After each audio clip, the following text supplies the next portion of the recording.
tell us about the Bureau of Paranormal Research and Defense. I want to tell the American public one thing. Now, this Bureau for the Paranormal Research and Defense.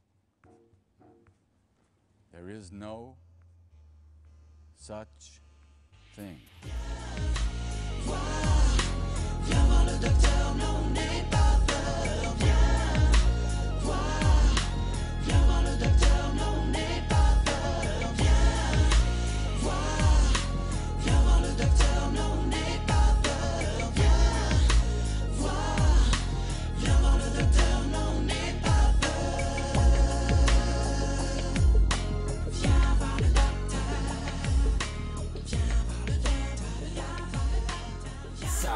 Salut à tous et bienvenue dans cette nouvelle émission du bprd.centerblog.net, émission review comic book dédiée au deuxième numéro de la mini-série Baltimore. Viens voir le docteur Lescovar's Remedy.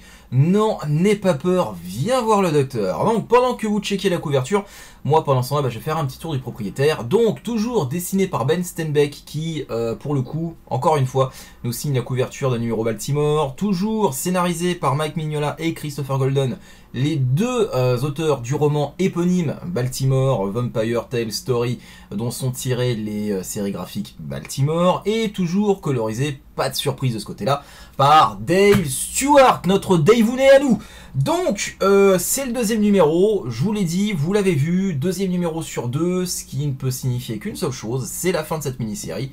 Alors du coup, au-delà de savoir que nous donne ce numéro, il faudrait surtout se poser la question, que nous donne cette mini-série dans sa globalité, qu'est-ce qu'elle apporte à l'histoire de Baltimore au niveau de la série, au niveau du personnage, qu'est-ce que ça apporte au Baltimoreverse, tout ça on va essayer de le voir dans cette vidéo.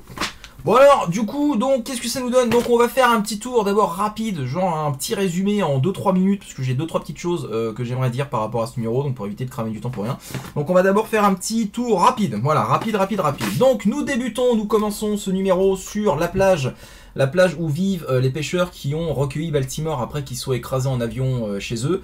Donc nous pouvons constater que la créature que Baltimore avait justement ramenée avec son avion, vous savez la créature qui avait bouffé le copilote, donc raison justement du crash de Baltimore, cette créature est en train de se faire bouffer, ou plutôt elle vient tout juste de finir de se faire bouffer par des crabes qui habitaient sur la plage, une plage des crabes. Il n'y a pas de souci de ce côté-là. Par contre, le truc inquiétant, c'est que les crabes ont bouffé la bestiole. Gardez bien ça en tête, ça aura son importance plus tard. Juste après, on peut voir les deux gamins qu'on avait vus, donc toujours dans le premier numéro, les deux ch'tites enfants que l'on voit, là, ici, s'inquiéter du sort de Baltimore, donc ils regardent les crabes à leurs occupations. Ils s'inquiètent pour Baltimore, ils se disent, oh là là, Baltimore, qu'est-ce qui lui arrive, mon dieu, j'ai pas envie qu'il se fasse tuer, parce qu'il est vachement gentil, puis il était vachement rigolo avec sa jambe de bois. Donc ils se disent, voilà une bonne idée, on va aller donc du coup dans le village du Dr Lescovar pour savoir ce qu'il advient de Baltimore. Super méga bonne idée, comme vous allez pouvoir le voir juste après. Donc juste après, on revient dans le village du Dr Lescovar qui vient de boire son fameux remède miracle contre le problème vampire. Donc vous savez tous que ce remède n'est pas un remède, puisque toutes les personnes qui avalent ce produit se transforment en une race dérivée de vampires qui ne craint pas la lumière et qui craint à moitié les effets d'objets liés à la foi catholique et chrétienne.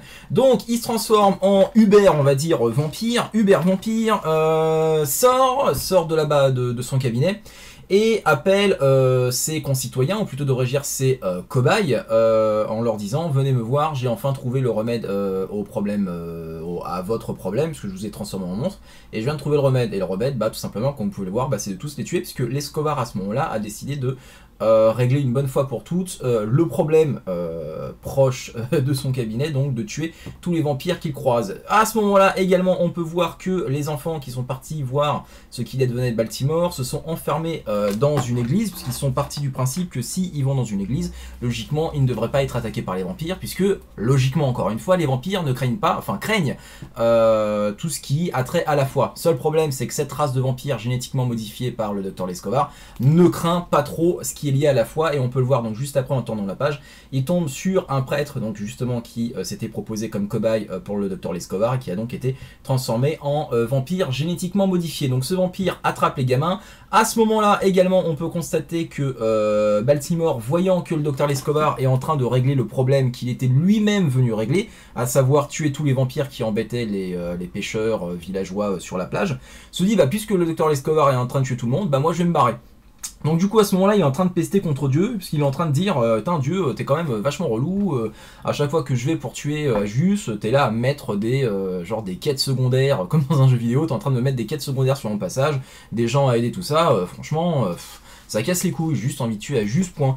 La bataille continue, et le souci c'est que à ce moment là en fait Baltimore en voyant les deux enfants pris on va dire en otage, se sent investi d'une mission, laquelle de défendre les enfants. Donc il participe à la bataille, tue le prêtre vampire et se met à se battre avec le docteur Lescovar, ou plutôt devrais dire Lescovar et Baltimore se battent côte à côte contre les quelques vampires restants, jusqu'à ce qu'il n'en reste plus qu'un seul. Et à ce moment-là, ils entendent un bruit. Lorsqu'il ne reste plus un seul vampire à tuer, il y a un bruit voilà qui survient du village de pêcheurs, et les deux donc se demandent d'où peut bien provenir ce bruit et décident d'y aller. Donc ils arrivent et voilà ce qui se passe, tout simplement que les crabes qui ont mangé la créature que Baltimore avait apportée sur la plage se sont transformés, ont muté en super méga crabes. Et cela donne lieu déjà dans un premier temps à de la stupeur de la part de Baltimore qui se demande non mais vous êtes sérieux les mecs là, des crabes géants. Surtout ça donne lieu à une scène tout simplement mais dégueulasse. Et qui me renvoie moi personnellement à la scène la plus dégueulasse de toute l'histoire du cinéma. Non si, vous savez de quelle scène je parle.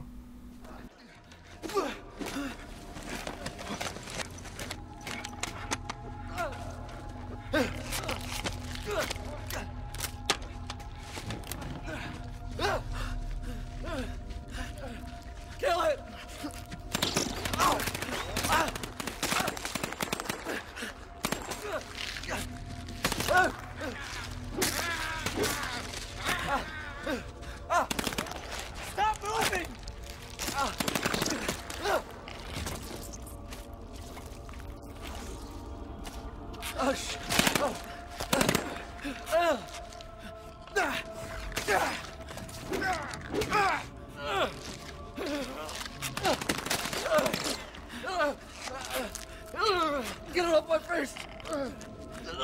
Stay still! I am standing still. Hold on! Be careful!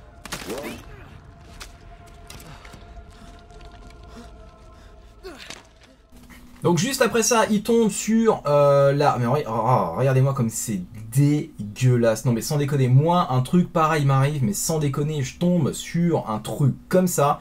Mais sans déconner, je vous jure, c'est vrai, je m'en bats les couilles que les mecs derrière ils érigent une statue CJ le plus gros lâche que la Terre n'ait jamais porté. Moi je prends un gun, je regarde les mecs autour de moi, je dis les mecs, ça m'a fait plaisir de vous voir, je suis désolé, mais à partir de maintenant vous allez vous démerder sans moi, et je me colle une balle, sans déconner, c'est vraiment dégueulasse. Donc il tombe sur la Big Mama des crabes, se fight contre la Big Mama des crabes, on tourne la page et même là ça va donner lieu à une case absolument, mais regardez-moi ça, absolument magnifique. Il y a même du James Saran là-dedans, regardez bien, sans déconner, regardez, checkez bien les particules, la gestion des particules de sang. Regardez, et on pourrait, ouais, sans déconner, on pourrait même voir un petit peu de James Saran là-dedans, c'est vraiment super bien fait. Donc les deux se battent, au final c'est Dr Lescovar qui se sacrifie en sautant sur la Big Mama, donc du coup tous les crabes sautent sur Lescovar, Lescovar part dans l'eau, coule avec toutes ses victimes, voilà, Lescovar est mort, le problème que Baltimore a croisé en s'écrasant sur la plage des pêcheurs est réglé, les pêcheurs proposent à Baltimore de rester, Baltimore ne reste pas parce qu'il a une quête à conclure, et Baltimore s'en va, the end, fin de l'histoire. Donc maintenant qu'on a vu très brièvement de quoi parlait ce numéro, qu'est-ce que ce numéro se racontait, désolé s'il y en a qui n'ont pas trop suivi, parce que j'ai vraiment essayé d'aller le plus rapidement possible pour me permettre de développer ce que j'avais envie de développer derrière, et c'est pas évident de faire ça en moins de 15 minutes. Donc ce qu'il faut vraiment retenir de tout ça, au-delà de l'histoire, c'est vraiment les thèmes que cette histoire, Baltimore, Dr Lescovar Zombie, cherche à développer, et qui est, on pourrait voir ça comme la rédemption, ou l'acceptation. L'acceptation qui permet à contre-coup la rédemption et l'élévation.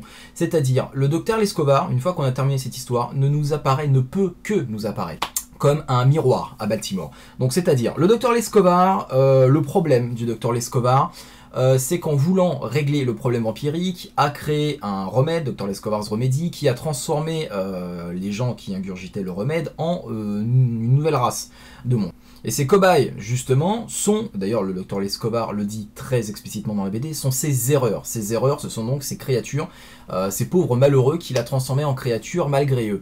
Et il y a également la question du péché, et ça également il le dit dans la BD, je vais tenter, bah là justement, c'est justement là, j'ai vraiment de la chance, il le dit à ce moment-là. Donc il appelle les vampires, les monstres qu'il a créés, ses erreurs, et en regardant les enfants, il les appelle ses péchés. C'est-à-dire donc du coup, bah, les enfants des parents qu'il a malheureusement transformés en vampires. Donc ses erreurs, ses péchés. Baltimore, c'est exactement la même chose. Quelle est l'erreur de Baltimore? L'erreur de Baltimore, c'est d'avoir créé Ajus. C'est de l'avoir créé sur un champ de bataille pendant la Première Guerre mondiale.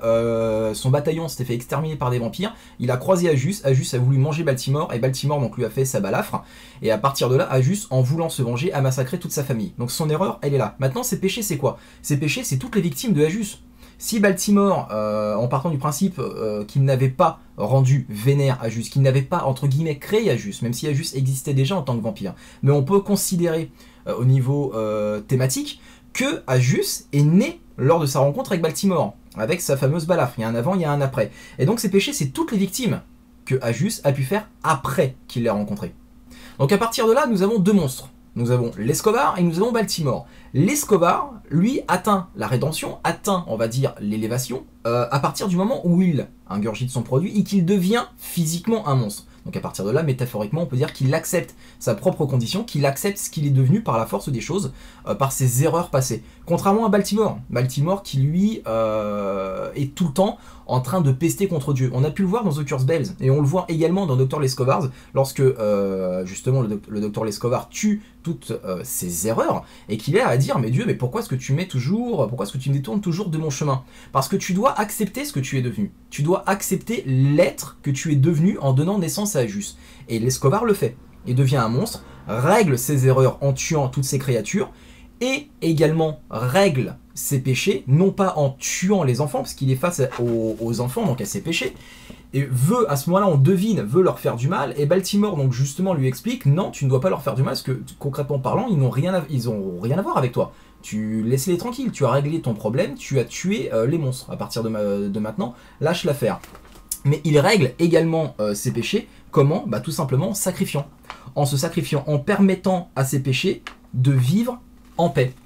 Bah ouais, toutes les personnes qui ne l'a pas transformé, donc du coup on va dire les dommages collatéraux à ces expériences, sont maintenant sous une nouvelle menace, une menace également apportée par Baltimore. Donc ça je trouve ça vachement intéressant, puisque Baltimore, en venant là, en croyant régler un problème, en s'écrasant sur une plage et en voulant régler le problème de ce villageois, en apporte une deuxième menace, donc qui est le monstre que les crabes ont mangé, et suite à ça les crabes ont muté. Donc vous voyez le truc, c'est très intéressant d'un point de vue thématique. Lescovar donc règle ses péchés en se sacrifiant, en permettant aux enfants et aux parents de ses erreurs, donc des monstres qu'il a créés, de vivre en paix en tuant tous les crabes mutés à cause de la créature que Baltimore a apportée. Et également derrière, qu'est-ce qu'on peut dire? On peut dire que Baltimore, en refusant sa condition de monstre, c'est-à-dire en refusant ce qu'il est devenu, en refusant de régler ses erreurs, c'est-à-dire donc du coup les dommages collatéraux causés par Ajus, il s'en sortira jamais, puisque en voulant faire le bien, il apporte le mal. En s'écrasant sur une plage, par pur hasard, il apporte une créature qui va faire muter des crabes qui vont après se retourner contre les villageois qu'il avait hébergés dans le premier numéro, qui lui avait donné à manger, qui lui avait offert un toit pour dormir. Vous voyez tout le délire? Tant que Baltimore n'aura pas accepté ce qu'il est devenu, tout ce qu'il fera, bah, en plus de perdre du temps à pester contre Dieu et compagnie, bah, c'est apporter le malheur autour de lui en pensant faire les choses bien. Il faut qu'il accepte ce qu'il est devenu pour pouvoir aller de l'avant et pouvoir régler son ultime problème qui est Ajus. Et ça, c'est exactement la suite logique d'un point de vue thématique de ce qui avait été développé à la fin de The Curse Bells. Mais maintenant, il doit aller au-delà de ça et accepter le monstre qu'il est devenu, un peu comme ce qu'a fait le Dr. Lescovar de ce numéro. Donc voilà ce que j'avais à en dire, tout ce que j'avais à en dire, en espérant que cette vidéo n'ait pas été trop longue, en espérant que vous ayez à peu près compris ce que j'ai voulu dire. Vous m'excuserez, mais j'ai vraiment essayé d'aller le plus rapidement possible, quitte à bafouiller et à balancer des infos un petit peu à droite, à gauche comme ça. Piochez dans la vidéo, piochez ce qui vous intéresse et faites une synthèse de tout ça en dormant ce soir. Vous allez voir, vidéo interactive encore une fois. Et puis bah moi, en attendant, bah je vous dis bah à la prochaine pour une nouvelle émission et bah comme d'habitude, prenez soin de vous, faites pas les fous et à la prochaine. Ciao ciao tout le monde. Salut, salut.